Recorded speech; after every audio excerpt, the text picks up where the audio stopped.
बिस्मिल्लाहिर्रहमानिर्रहीम।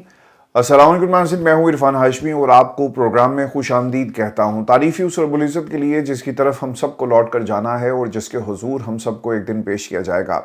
दोस्तों, प्रोग्राम शुरू करने से पहले मेरी आप तमाम सुनने और देखने वालों से दरखास्त है कि आप इरफान हाशमी टॉक्स को, जो हमारा ही दूसरा प्लेटफॉर्म है, जाकर ज़रूर सब्सक्राइब कीजिएगा। डिस्क्रिप्शन में इसका लिंक मौजूद है। और इस चैनल को बनाने का मकसद ये था कि एक डॉक्यूमेंट्री शॉर्ट फॉर्मेट के अंदर हम एक ऐसा प्लेटफॉर्म खड़ा करें जहां पर ऐसे मौज़ूआत जिन्हें हम अपने इस रेगुलर वीलॉग में जगह नहीं दे सकते, उसके लिए अलग सा प्लेटफॉर्म हो। जाकर इसे ज़रूर देखिएगा। भारत पाकिस्तान के ख़िलाफ़ जहर किस तरह से उगलता है और अपनी फिल्म इंडस्ट्री को वो एक हथियार बनाकर पाकिस्तान के ख़िलाफ़ इस्तेमाल कर रहा है। वहाँ से बहुत सारी ऐसी फिल्में बनाई गई जिसमें तारीख़ को मसक किया गया है। कराची की तारीख क्या है, और एक नई फिल्म आई जिसमें कराची में कुछ शख्सियात को उसने इंटरनेशनल माफिया बनाकर पेश किया। सच क्या है, जाकर आप इस डॉक्यूमेंट्री को ज़रूर देखिएगा और इस चैनल को सपोर्ट करें, क्योंकि इसका जितना भी रेवेन्यू है वो हम पाकिस्तान में जो स्टूडेंट्स हैं उनके स्किल सेट पे खर्च कर रहे हैं। एक ज़बरदस्त किस्म का ये स्टेप है। आप भी इसका हिस्सा बन सकते हैं। जाकर सिर्फ डॉक्यूमेंट्री को देखें और इस प्लेटफॉर्म को आप ज्वाइन करें। फिर आपको ये खबर दें कि पाकिस्तान में आज जुमेरात का दिन है और ये दूसरा दिन होता है हफ्ते में जब इमरान खान से मुलाकात करने के लिए अडयाला के बाहर जो है वो लोग इकट्ठे होते हैं। लेकिन हमने पिछली जुमेरात को भी देखा कि पाकिस्तान तहरीक इंसाफ के लोग नहीं गए और उससे पहले बहनों के ऊपर हमला हुआ और वाटर कैनन का इस्तेमाल किया गया और उनको घसीटा गया। उससे पहले भी मंगल को यही देखने को हमें अडयाला के बाहर मिला और एक्सपेक्ट ये किया जा रहा था कि सोहेल अफरीदी जाएंगे, वो वहाँ पे धरना देंगे। लेकिन लास्ट जुमेरात को सोहेल अफरीदी नहीं गए और आज भी सोहेल अफरीदी के बारे में कुछ इसी किस्म की खबरें आ रही हैं। अब कौन जा रहा है और कौन नहीं जा रहा, इसकी तफसील मैं आपके सामने आगे चलकर रखता हूं। लेकिन उससे पहले मैं आपको ये खबर दे दूं कि कैम्ब्रिज में शहजाद अकबर के ऊपर हमला हुआ है और इससे पहले भी शहजाद अकबर के ऊपर अटैक हो चुका है, जिसकी उन्होंने रिपोर्ट जो थी वो पुलिस में दर्ज करवाई थी और ज़ख्मी हालत में उन्हें हस्पताल मुंतकिल कर दिया गया है। तफसीलात के मुताबिक शहजाद अकबर के ऊपर ये हमला उस वक्त हुआ जब वो अपने घर में मौजूद थे और बेल होती है, वो दरवाज़ा खोलते हैं और बताया जाता है कि कुछ नकाबपोश वहाँ पर मौजूद थे जिन्होंने शहजाद अकबर पर मुक्कों से हमला कर दिया। तकरीबन 12 के करीब मुक्के उन्होंने रिपोर्ट किए हैं, जिसके बाद उनकी नाक की हड्डी भी टूटी है और 2 जगह से फ्रैक्चर है। हस्पताल मुंतकिल किया गया और वो बेहोश हो गए। शहजाद अकबर साहब ने जी अपना बयान जो दिया उसमें वो कहते हैं कि एक सफ़ेद फार्म शख्स ने घर पर आकर चेहरे पर दर्जनों मुक्के बरसाए। घर वालों के शोर मचाने पर हमलावर भाग गया, लेकिन दोबारा आकर मारना शुरू कर दिया और वीडियो भी बनाई। मेरे बेहोश होने पर वो चला गया। पुलिस बेहोशी की हालत में मुझे हस्पताल ले गई। अब हस्पताल से आकर पुलिस स्टेशन में रिपोर्ट दर्ज करा रहा हूँ। पुलिस मेरे घर से CCTV फुटेज लेकर गई है और तहकीकात का आगाज़ कर दिया है। अच्छा, मैं आपको ना पहले इस तहकीकात की हकीकत बता देता हूँ। अगर आप ये समझते हैं कि आप बरतानिया में हैं, आप बिल्कुल महफूज हैं, यहाँ की पुलिस बहुत ज़्यादा एफिशिएंट है और वो फौरी तौर पे हरकत में आएगी, तो सरकार ये मुकम्मल झूठ है। मैं आपको ना 2019 का एक वाक़या सुनाता हूँ और ये मेरी अपनी आप बीती है।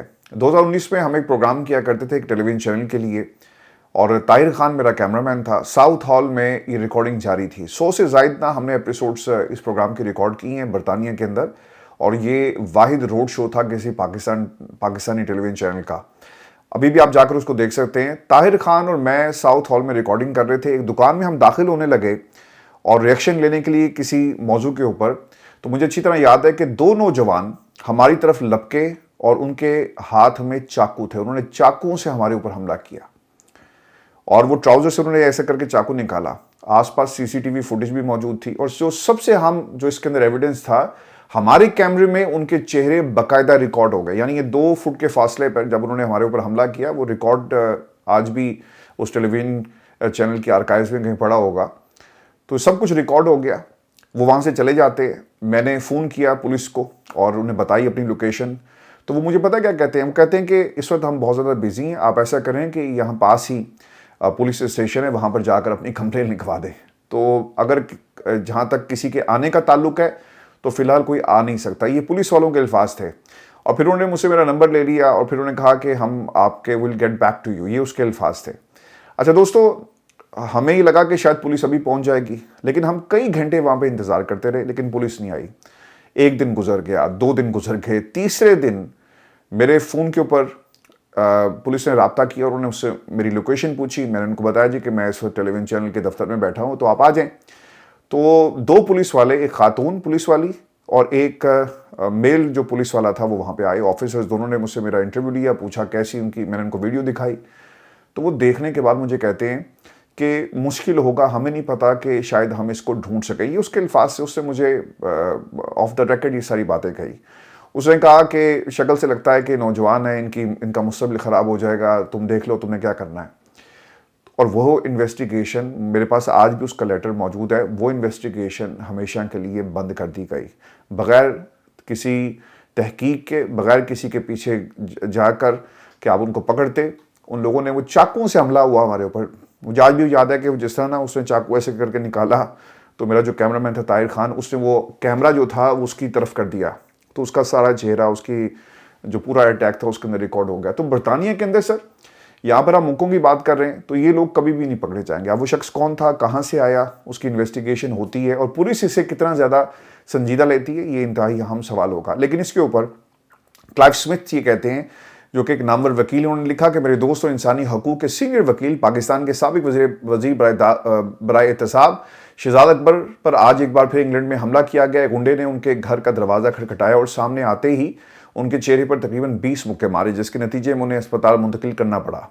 मैं इससे पहले भी शबाना महमूद होम सेक्रेटरी को इस हवाले से आगाह कर चुका हूँ, मगर अफसोस कि अब तक कोई मौसर इकदाम नहीं किया गया। सर क्या करें, द प्रॉब्लम इज़ कि हर शख्स के साथ यहाँ पर पुलिस तो तैनात नहीं की जा सकती। बरतानिया के अंदर मैं आपको एक और ख़बर दे दूँ कि पुलिस के जो जहाँ तक बजट है, इसमें भी कटौती हो रही है, क्योंकि बरतानिया एक जंग की तैयारी कर रहा है और ये हर डिपार्टमेंट के साथ हो रहा है। तो बरतानिया में पुलिसिंग का जो सिस्टम है वो कोई इतना ज़्यादा इफेक्टिव नहीं है। हाँ, एक चीज़ है कि अमेरिका की निस्बत यहाँ पर आपको गन कल्चर उस तरह से नज़र नहीं आएगा, लेकिन यहाँ पर चाकू कल्चर जो है वो बहुत ज़्यादा, नाइफ क्राइम जो है वो बरतानिया के अंदर बहुत ज़्यादा आपको नज़र आएगा, ख़ासतौर पर लंदन के अंदर। तो इस तफ्तीश का, इस तहकीकात का कुछ नहीं होना। सबसे बड़ी दलील ये है कि जो पहला हमला हुआ था उसका क्या बना। तो यहाँ पर लोग चाकुओं से हमला करने के बाद भी पुलिस वाले कुछ नहीं करते, और 3 दिन के बाद हमारे से वो एविडेंस लेने के लिए आए, तो पीछे क्या रह जाता है। शहजाद अकबर साहब को अल्लाह ताला जी महफूज रखे, उनके अपने हिफ्ज़-ओ-अमान में रखे, उनकी सेहत के लिए दुआ करें। सोशल मीडिया के ऊपर इस पर काफ़ी बात हो रही है, लेकिन मेरी आप तमाम दोस्तों से रिक्वेस्ट है कि आपने स्पेकुलेट नहीं करना। अगर किसी के पास कोई हार्ड एविडेंस मौजूद नहीं है, तो सर इसके कॉन्सिक्वेंसेस होते हैं। लोग जज्बात में आकर और अंदाजे लगाकर कोई बात कर देते हैं, लेकिन ये मामला जब अदालतों में पहुंचते हैं और लोग आपसे सवाल करते हैं कि ले आओ ना सबूत, कट हुए थे, तो फिर वो सबूत नहीं निकलते। तो बरतानिया के अंदर लोगों ने ये तरीक़ाकार ज़रूर अपनाया, लोगों को अदालत में लेकर गए और फिर हैवी फाइन्स या फिर माफ़ी आपको मांगनी पड़ती है। तो ख़ास तौर पे जो दोस्त हमारे बरतानिया में, स्पेकुलेट मत करें और किसी चीज़ का हिस्सा मत बने, क्योंकि आपको इसकी फिर भारी कीमत अदा करनी पड़ेगी। शहजाद अकबर के लिए दुआ करें, अल्लाह ताला उनको सेहत जल्द रिकवरी अता करे। दोस्तों मैं आपको ये भी खबर दूं कि जुमेरात का ये दिन है और आज अडयाला जेल में एक मुलाकात होगी। इस मुलाकात के हवाले से बताया जाता है कि जो सुहेल अफरीदी साहब हैं वो नहीं आ रहे, और तफसीलात क्या हैं। एक तो जी साजिद खान, कामरान बंगश, इफ्तिखारुल्लाह जान, नवीद अहमद, मलिक फ़हद मसूद और फैसल न्याजी साहब को इमरान खान के साथ मुलाकात के लिए लिस्ट में जो इनके नाम डाले गए हैं। और तफसीलात के मुताबिक सुहेल अफरीदी इमरान खान से मुलाकात के लिए अडयाला जेल नहीं जाएंगे। पीटीआई ने इमरान खान से मुलाकात के लिए पार्टी रहनुमाओं के नाम अडयाला जेल को भिजवा दिए हैं। अच्छा, अब ये पाकिस्तान तहरीक इंसाफ को पता लग गया कि यार हम वहाँ जाकर बैठते हैं तो मुलाकात तो होती नहीं है। अगर बहनों की मुलाकात नहीं हो रही तो शायद हमारी भी नहीं होगी। लेकिन ये दूसरा मौका है जब सुहेल अफरीदी नहीं गए। तो सुहेल अफरीदी क्यों नहीं जा रहे, इसका एक रिएक्शन या इस पे रद्द-ए-अमल जो है वो आप देखेंगे कि अगर तीसरी बार भी ये नहीं गए तो वर्कर्स जो हैं वो ज़रूर पूछेंगे। लेकिन ये बात बताई जाती है कि सुहेल अफरीदी लाहौर का दौरा करेंगे 26 को, और वहाँ पे सहाफ़ियों से मुलाकात करेंगे, ISF के लोगों से मिलेंगे, और फिर इसके बाद ये भी बताया जाता है कि कोट लखपत में असीरान से भी उनकी मुलाकात जो करवाई जाएगी। और शफ़ी जान ने भी इसकी तस्दीक की कि वो शाह महमूद कुरैशी और दीगर से मिल सकते हैं, और एक नया सिलसिला जो है पाकिस्तान तहरीक इंसाफ का हमें नज़र आएगा, यानी एक नए बाब का इजाफा होने जा रहा है। लेकिन ये किसके कहने पर हो रहा है, क्यों हो रहा है। शाह महमूद कुरैशी साहब से मिलें, 1000 बार मिलें, लेकिन इससे पहले ये मुलाकातें क्यों नहीं की गई। अली मीन कंडापुर शाह महमूद कुरैशी से क्यों नहीं मिले, बाकी लोग जो जेल के अंदर थे उनसे क्यों नहीं मिले। इनकी एक अपनी अहमियत है, एक मकाम है, वही was the vice chairman of the party, लेकिन इसके बावजूद ये मुलाकातें माजी में नहीं हुई। लेकिन चलें खैर, शाह महमूद कुरैशी साहब से मुलाकात बहुत ज़रूरी है, और पाकिस्तान तहरीक इंसाफ के लिए बहुत ज़रूरी है कि ये मामला आगे बढ़ें। दोस्तों, मैं आपको खबर ये भी दूं, क्योंकि मुज़ाकरात की बात आप पिछले कई अरसे से सुन रहे हैं। खान साहब का इस हवाले से एक असूली मौक़िफ़ था। उन्होंने हमेशा ये कहा कि आप पाकिस्तान की हुकूमत से बात नहीं करेंगे क्योंकि इनके पास इख्तियार नहीं है। दूसरी तरफ इमरान खान हमेशा ये कहते रहे कि अगर इस मुल्क के अंदर मुज़ाकरात होंगे तो पाकिस्तान की इस्टेब्लिशमेंट जाकर उनसे बात करें, क्योंकि इख्तियार उनके पास है, इस हुकूमत के पास कुछ नहीं है। और जब पाकिस्तान की इस्टेब्लिशमेंट की तरफ से सख्त बयानात आए, प्रेस कॉन्फ्रेंसिस के अंदर इमरान खान का नाम लिए बगैर जो है तनकीद की जाती है और ये पैगाम दिया जाता है, लोग टीवी पर बैठकर लोग अपने अकाउंट्स के ऊपर डन एंड डस्टेड की बात करते हैं। ये तमाम चीज़ें जब हमने सुनी और इमरान खान तक ये पैगाम पहुंचे तो उन्होंने फिर ये फैसला किया कि अब हम पाकिस्तान की इस्टेब्लिशमेंट से भी बात नहीं करेंगे। उससे पहले एक सज़ाओं का सिलसिला है, सख्तियों का एक सिलसिला है जो इमरान खान के खिलाफ बतौर हथियार इस्तेमाल की गई। कैद तन्हाई, किताबें रोक लेना, बेटों से बात ना करवाना और बुशरा बीबी को उनके ऊपर सख्तियां बढ़ाकर इमरान खान को तकलीफ पहुंचाना। इमरान खान ने इस पूरी सिचुएशन के अंदर फिर ये फैसला किया था कि हम पाकिस्तान की इस्टेब्लिशमेंट से भी बात नहीं करेंगे। लेकिन उन्होंने फिर काम ये भी किया कि उन्होंने तहरीक तहफ़्फ़ुज़ पाकिस्तान के प्लेटफॉर्म को फाल करने की बात की। उन्होंने महमूद खान चकज़ई को इसका सरबराह जो जिनको नामजद किया गया उनको पूरा इख्तियार दे दिया कि वो मुज़ाकरात करें और जो भी फैसला करेंगे उनको कबूल होगा। और फिर अल्लामा राजा नासिर अब्बास साहब और जो बाकी दोस्त हैं उनको भी एक तरह से अपोजिशन लीडर बनाने का फैसला जो था वो खान साहब का था। अब महमूद खान चकज़ई की सदारत में तहरीक तहफ़्फ़ुज़ पाकिस्तान का एक इजलास मुनक़िद होता है। इसमें कुछ फैसले किए गए। वाइस चेयरमैन सेनेटर अल्लामा राजा नासिर अब्बास भी उसमें शामिल थे और रहनुमा BNP मेंगल, साजिद तरीन सेक्रेटरी जनरल तहरीक तहफ़्फ़ुज़ पाकिस्तान, असद कैसर वाइस चेयरमैन, मुस्तफ़ा नवाज़ खोखर तर्जुमान इत्तेहाद, अख़वतज़ाद हुसैन यूसुफ़ज़ई ने भी इस पर शिरकत की। और फैसला क्या हुआ ये मैं आपके साथ शेयर कर देता हूँ। एक तो जी मुज़ाकरात पर गौर किया गया जो दावत पाकिस्तान की हुकूमत की तरफ से दी गई है। इस बात का फैसला करना था कि हमें जाना चाहिए या नहीं जाना चाहिए और इस प्लेटफॉर्म को इमरान खान की रिहाई के लिए इस्तेमाल करना चाहिए या नहीं करना चाहिए। दूसरी चीज़, इजलास में शुरा ने असूली तौर पर इस बात पर इतफाक़ किया कि मुल्क को दरपेश सियासी और माशी बहरान, अमन व अमान और गवर्नेंस के फुकदान से निकालने और अवाम में मायूसी के खात्मे के लिए एक नए मिसाक की अशद ज़रूरत है। नए मिसाक में अपोजिशन मुस्तकबिल में शफाफ इंतखाबात, मुतफ़िका नए इलेक्शन कमीशन की तकर्री, पार्लिमानी बालादस्ती, कानून की हुक्मरानी, इंसानी हकूक़ की पासदारी, आइन और जमहूरी अक़दार की मजबूती के लिए डायलॉग के लिए तैयार है। अच्छा, अब ये जो 3 चीज़ें आपने कही ना कि नए शफाफ इंतखाबात करवाएं, तो सर इस मुल्क के अंदर पहले जो इंतखाबात हुए वो भी पाकिस्तान की इस्टेब्लिशमेंट की मर्ज़ी से हुए। जब उनको ये एहसास था और ये उनको यकीन हो गया कि अब हम इंतखाबात के ऊपर मुकम्मल तौर पे हमने कब्ज़ा कर लिया, हमारा कंट्रोल है, तो उन्होंने इस बात की इजाज़त दी। इसकी सबसे बड़ी दलील ये थी कि जो आपकी निगरान हुकूमतें थी उनका टेन्योर उसमें इजाफा कर दिया जाता है। जब आपको यकीन हो गया कि अब हम सब कुछ कंट्रोल कर चुके हैं तो फिर इंतखाबात का ऐलान कर दिया गया। तो आज की तारीख में इस्टेब्लिशमेंट क्या मानेगी कि आप इंतखाबात करवाएं और इंतखाबात के नतीजे में क्या साफ़ और शफाफ इंतखाबात होंगे? कभी भी ये आपका मुतालबा कबूल नहीं किया जाएगा। दूसरी चीज़, मुतफ़िका नए इलेक्शन कमीशन की तकर्री, पार्लिमानी बालादस्ती, कानून की हुक्मरानी और इंसानी हकूक़ की पासदारी। अब ये तमाम चीज़ें सर ये आपके इख्तियार में है। आज पाकिस्तान की हुकूमत इस निज़ाम का हिस्सा इसी गारंटी पे बनी हुई है ना कि तुम हमारा साथ देना, हम तुम्हारा साथ देंगे। और जब तक ये साथ एक दूसरे का चल रहा है और एक पेज है ना, ये कभी भी आपके मुतालबात तस्लीम नहीं किए जाएंगे। कोई मिसाक पाकिस्तान में इसकी ना कबूलियत है और ना ही आपको मकबूल ये होता हुआ नजर आएगा, क्योंकि पाकिस्तान तहरीक इंसाफ ने इसके हवाले से एक स्टेटमेंट जारी कर दिया है। और दोस्तों, ये इत्तेहाद उस वक्त तक कायम रहेगा जब तक आप एक दूसरे की बात मानते रहेंगे। और जब आपको ये एहसास हो ना कि यार हम तो सब कुछ कुर्बान कर बैठे, पाकिस्तान की इस्टेब्लिशमेंट के साथ हाथ मिलाकर हमारे पल्ले ना वोट है, ना पॉपुलर सपोर्ट है, ना पाकिस्तान की आवाम है, तो अब हम क्या करें? तो फिर एक नया बयानिया पाकिस्तान में बनना शुरू हो जाएगा और लोग ये कहेंगे कि पहले हमने पाकिस्तान के लिए, रियासत के लिए अपनी सियासत को कुर्बान किया। हमें क्या पता था कि पाकिस्तान की इस्टेब्लिशमेंट हमें धोखा देगी, और उन्होंने हमारे साथ हाथ तो मिलाया लेकिन कुछ अफराद के लिए वो काम कर रहे थे, इसमें पाकिस्तान नहीं था।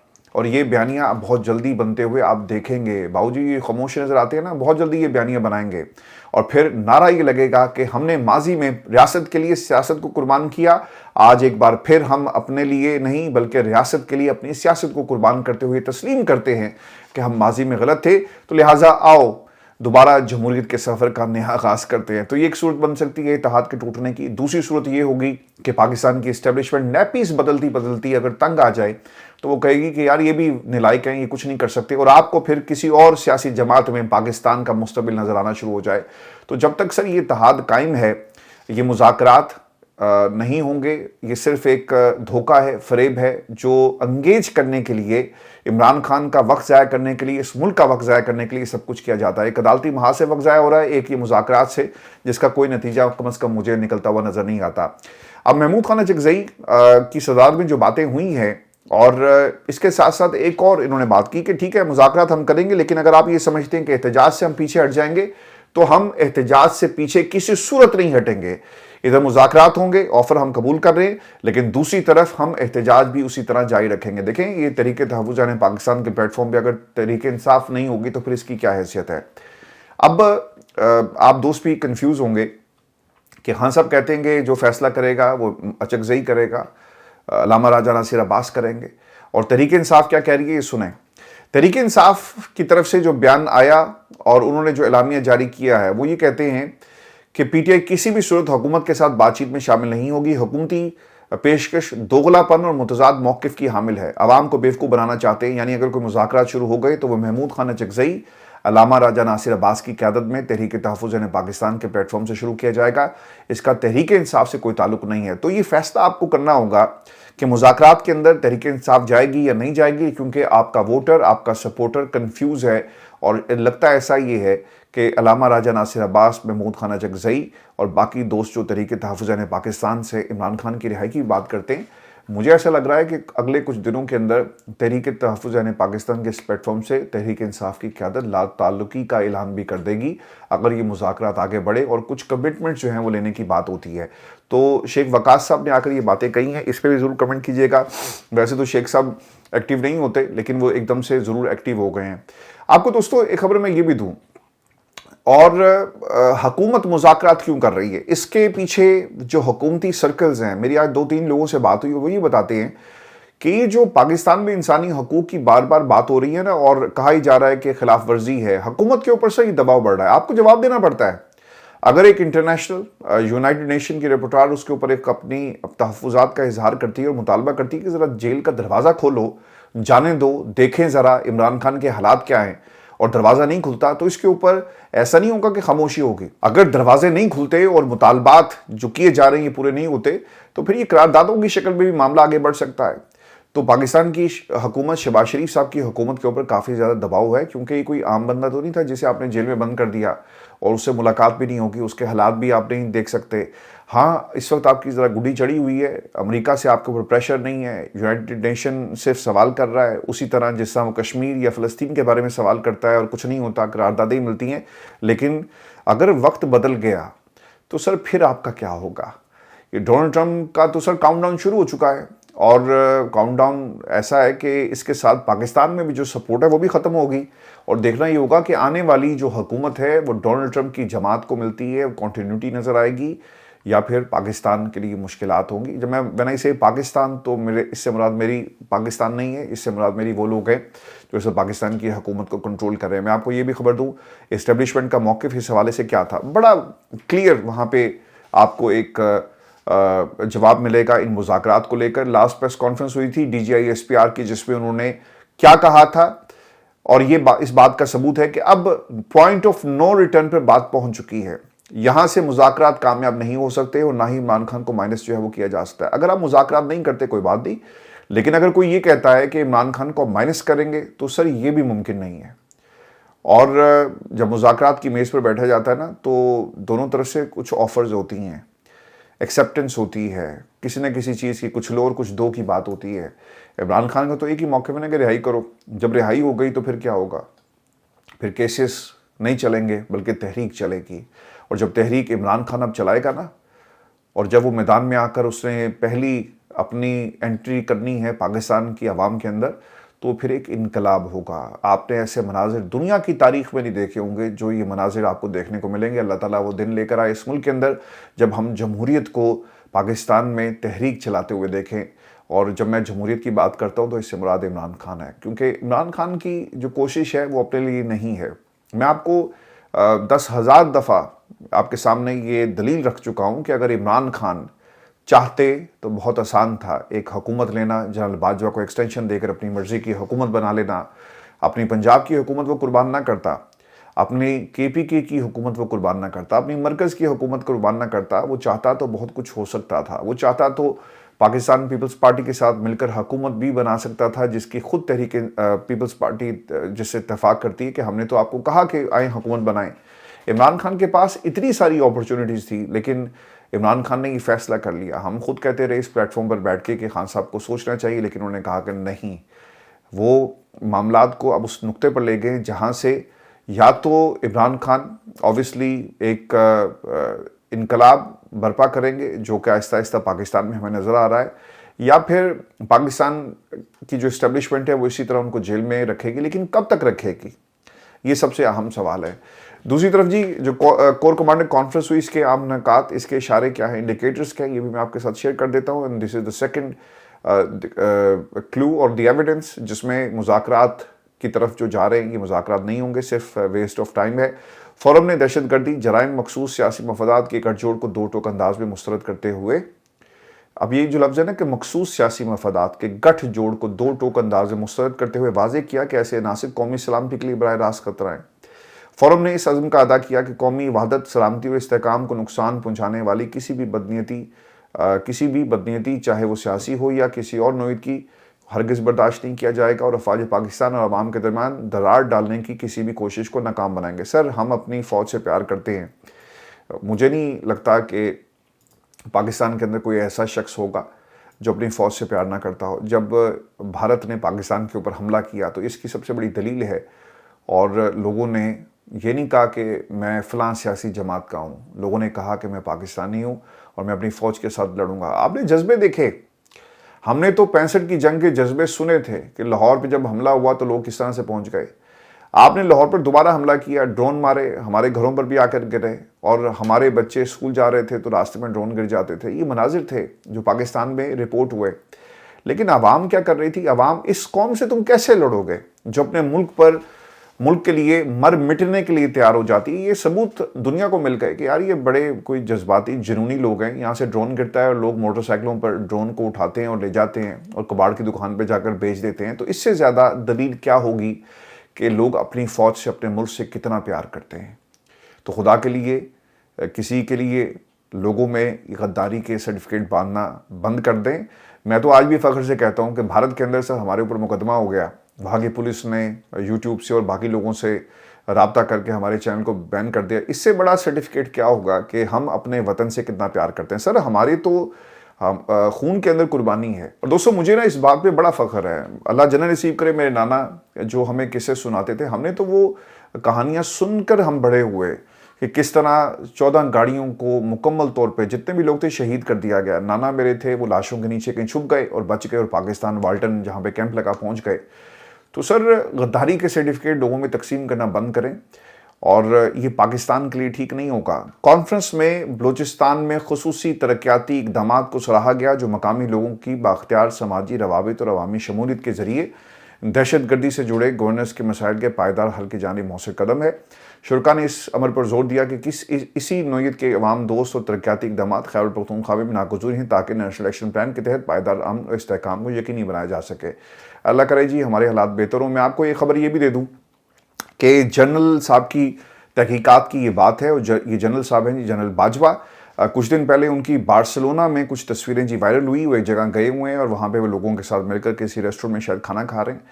अब खबर ये आ रही है, रुहेल असगर साहब ने, शेख रुहेल असगर, जो अब इस हाउस ऑफ शरीफ के ख़ानदान से जुड़ने जा रहे हैं जी, इस हाउस ऑफ शरीफ से जुड़ने जा रहे हैं, और इनके घर में अब रिश्ता हो गया है और इसकी कन्फर्मेशन उन्होंने खुद भी की। वो ये बताते हैं कि फैज़ हमीद को हिम्मत करनी चाहिए और बताना चाहिए कि वो अकेला नहीं था, बल्कि उसके साथ और कौन था। ताहम हो सकता है कि फैज़ हमीद की निशानदही पर कमर जवेद बाजवा पर भी खुफिया तफ्तीश जारी हो। ख्वाजा आसिफ दबंग और साबको हैं, जो दिल में आता है बोल देते हैं। वो वज़ीर दिफ़ा हैं, उन्हें अपने इदारे से मुतल्लिक बातों से परहेज़ करना चाहिए। वज़ीर दिफ़ा का काम कमर बाजवा से मुतल्लिक मुतालबा करना नहीं बल्कि फ़ैसला करना है। फ़ैसला ख्वाजा आसिफ साहब फ़ैसला करेंगे। रोहिल साहब, खुदा का खौफ खाएं इस उम्र के अंदर। क्या ख्वाजा आसिफ अब फैसले करेगा किसी जनरल के, ये एक बयान नहीं जारी कर सकता। ये भाई जो है ना हमारा, ये बाबा जी, ये बयान नहीं जारी कर सकते। इनकी हैसियत ये है कि इन्हें पाकिस्तान जिस दिफा की हम बात कर रहे हैं, फैसले हो जाते हैं, इनके अंडर ये पूरी फ़ौज होनी चाहिए, लेकिन इनकी हैसियत ये है कि इन्हें किसी तकरीब में नहीं बुलाया जाता। इनके हवाले से मैंने इसी प्लेटफॉर्म पे हमारे दूसरा जो दो टोक है उस पर भी हमने बड़ी डिटेल के साथ आपको खबर दी कि मुतालबा था कि तबादला किया जाए, मुतालबा तबादले का था, किसी और मिनिस्ट्री में भेजें। उन्होंने कहा कि जी साडा ते सब कुछ ही चला जाएगा अगर ख्वाजा आसिफ साहब को आपने यहाँ से तब्दील कर दिया, तो ये हमारी इज्जत रहने दें, ख्वाजा साहब को यहाँ से तब्दील मत करें। ख्वाजा आसिफ ज़रा सोच के देखें, ख्वाजा आसिफ को खबर लगती है कि ख्वाजा आसिफ को वजारत दिफा से हटा दिया गया, इसका आउटकम क्या होगा? लोगों ने कहना ना कि जनाब हालात बड़े ख़राब हैं और अगर वजारत दिफा में ख्वाजा आसिफ साहब चले गए तो क्या होगा।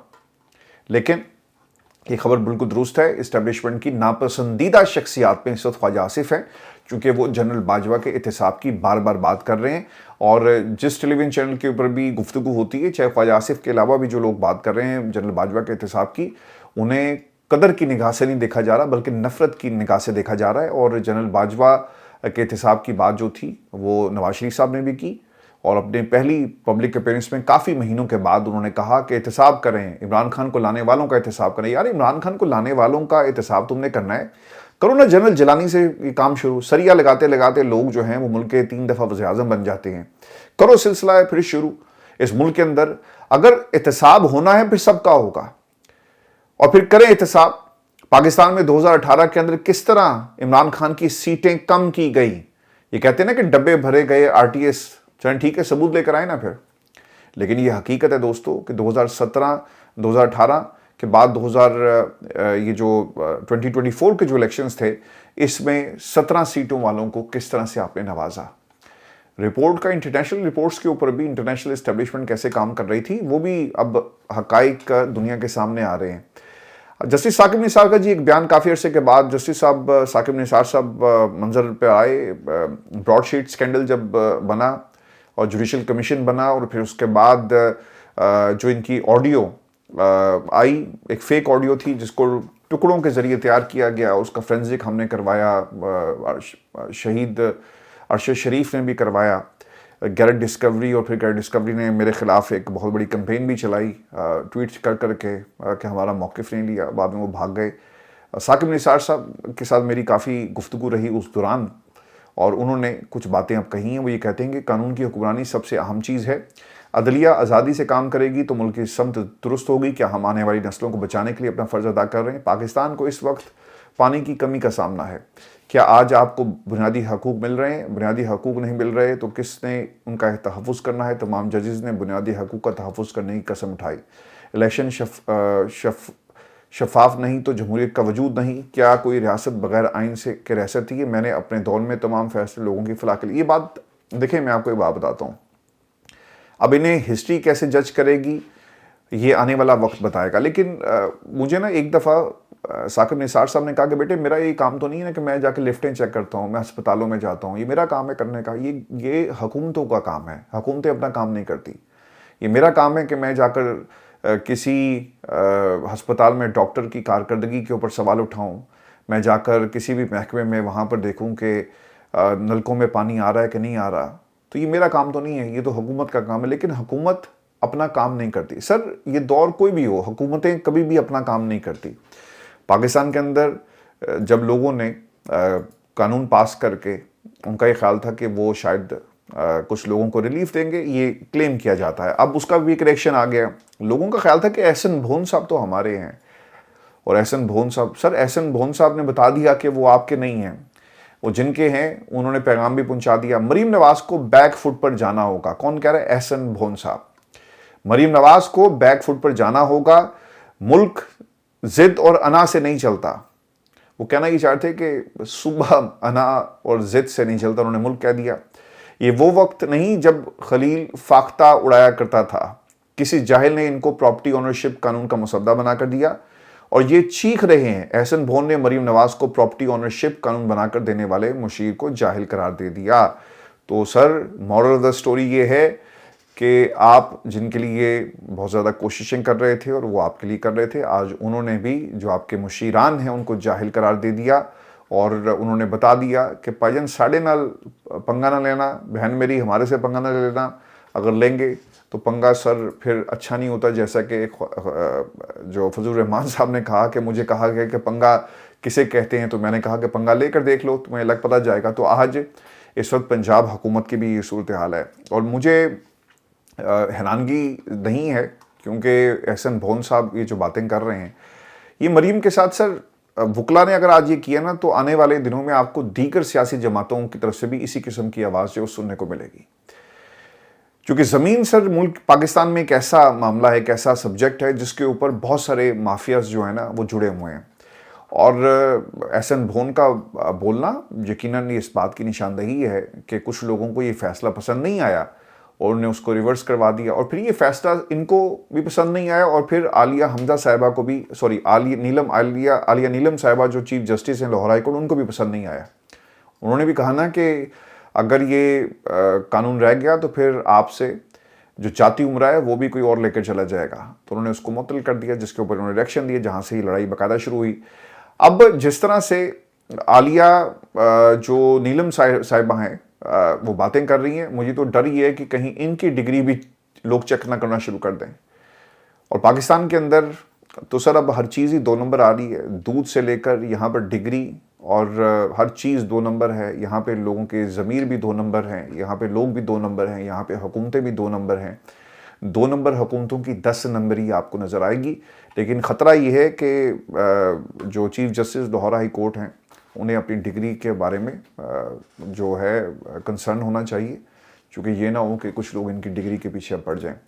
दोस्तों मैं आपको ना एक खबर क्विकली ये भी दे दूं, और ख़बर ये है कि मुफ्ती मुनीब साहब को बाज़ लोगों ने बहुत ज़्यादा उनसे सवाल किया और कहा कि आपको बोलना चाहिए था। अब इसके ऊपर ना आवाज़ उन्होंने खुद ही उठाई है, वो क्या कह रहे हैं ज़रा सुने, क्योंकि बैत का ये मामला था और जो साहब हैं ताहिर अशरफी साहब, जो हर दौर में हर हुक्मरान के साथ और हर ताकत के सितारे के साथ, चढ़ते सूरज के साथ आपको नज़र आते हैं, ये उनको जवाब दिया गया। ताहिर अशरफी ने कहा था कि वतन के लिए आपके हाथ पर बैत करते हैं, मदारिस के 30 लाख तलबा आपके एक हुक्म के मुंतज़िर हैं और मिंबर और महराब कल भी आपके साथ थे, आज भी हैं, आइंदा भी साथ रहेंगे। उलमा कॉन्फ्रेंस पे तो ये ऐसी बात नहीं हुई जो अभी लेटेस्ट हुई है, उसमें तो लोगों ने आईना दिखाया और लोग ये बात कर रहे हैं कि आप कुरान और हदीस के हवाले तो ज़रूर देते हैं, लेकिन ये जो हमेशा का इस्तिस्ना है इसका हवाला इस साबित करें कि ये वाकई इस्तिस्ना जो है वो दिया जा सकता है। हाकिम सिर्फ अल्लाह की है, अल्लाह की ज़ात की है और ये किसी बशर के लिए नहीं है कि इस्तिस्ना हर बशर ने अपने अमाल का जवाब देना है और उस रोज़ आपके अमाल खुद बोल रहे होंगे। मुफ्ती मुनीब साहब कहते हैं कि वज़ीर-ए-आज़म आर्मी चीफ खलीफा इस्लामी बनकर बैत लेने नहीं आए। नारे लगाना कि उल्मा बैत के लिए तैयार हैं, गैर मशरूत बैत सिर्फ अल्लाह के रसूल की हो सकती है। इन मजालिस में संजीदा गुफ्तगू होनी चाहिए, संजीदा लोगों को बुलाना चाहिए ताकि ये मजालिस तमाशा ना बन जाएं और खुद इनके लिए समेटना मुश्किल हो जाए। ये मुफ्ती मुनीब साहब को भी ख्याल आ गया, उन्होंने कहा जी कि इससे पहले कि बात बढ़ जाए तो क्यों ना हमें इसके ऊपर एक रिएक्शन जो अपना दें। अपना ख्याल रखिएगा दोस्तों, ये हमारी आज की नशिस्त थी, अपने कमेंट्स भेजिएगा और आपसे रिक्वेस्ट है जाते जाते कि इरफान हाशमी टॉक्स को सपोर्ट करें। ये रेवेन्यू मॉडल जो हमने बनाया है ये स्किल सेट के लिए पाकिस्तान में बच्चों के लिए बनाया है। आपका देखना एक वीडियो को शुरू से लेकर आखिर तक, उसको शेयर करना, उससे पाकिस्तान में कई बच्चों के लिए एक उम्मीद की किरण जाग सकती है जो पैसे अफोर्ड नहीं कर सकते। एमए किया, बीए किया, उसके बाद पता चलता है कि इससे तो भाई नौकरी नहीं मिलेगी क्योंकि सिफारिश चाहिए। जब सिफारिश भी आ जाए, आजकल तो सिफारिश के साथ भी नौकरी नहीं है पाकिस्तान में, नौकरियां होंगी तो सिफारिश होगी ना और सिफारिश चलेगी। तो उन बच्चों के लिए इंटरनेशनल प्लेटफॉर्म्स के ऊपर अर्निंग एक आपका एक ज़रिया बन जाता है, एक स्ट्रीम, अर्निंग स्ट्रीम बन जाती है, तो इसका आप हिस्सा बने। और वो बच्चे जो अफोर्ड नहीं कर सकते तालीम को पाकिस्तान में, उनकी फ़ीस का भी हम बंदोबस्त करते हैं और अल्हम्दुलिल्लाह हमने काफ़ी बच्चों को इसमें सपोर्ट भी किया। दोस्तों ये हमारी आज की वीडियो थी, अपने कमेंट्स भेजिएगा, ज़रूर इस चैनल को सब्सक्राइब करें। इजाज़त दीजिए, अल्लाह।